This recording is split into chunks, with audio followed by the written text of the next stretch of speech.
Naitala ng ilang lokal na mangingisda sa Bajo de Masinloc ang presensya ng ilang mga barko ng China na umaaligid sa 30 nautical miles mula sa dagat ng Masinloc, Zambales. Sabi kasi ng ilang mangingisda doon, patuloy raw ang pagpapatrolya ng mga Chinese vessels sa kargatang sakop ng Pilipinas na kanilang no trespassing policy. Si Gab Cabunita magbabalita.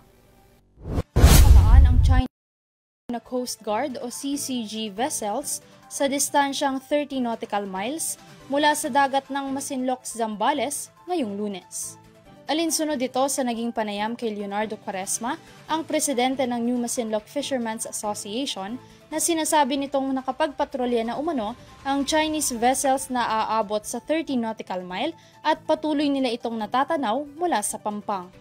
Bunsod naman ang matinding pagbabantay ng CCG, hindi na pumupunta ang mga mangingisda palabas ng Bajo de Masinloc o Scarborough Shoal sa West Philippine Sea kung saan sila madalas pumalaot.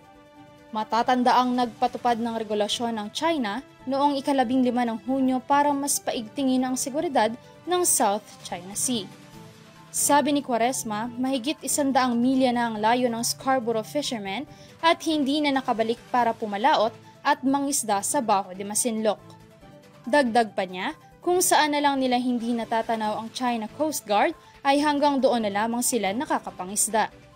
Samantala, nangako naman ang Philippine Coast Guard o PCG na magbibigay ng suporta sa mga mangingisda, ngunit maging ang barko mismo ng PCG ay nahaharas. Bagamat may pangako ang PCG, duda pa rin si Quaresma na mabibigyan ng tamang proteksyon ang mga mangingisda kung sila mismo ay hindi kayang depensahan ang sarili. Para sa EuroTV News, ako si Gabriela Cabunita, sumasaludo sa bawat Pilipino.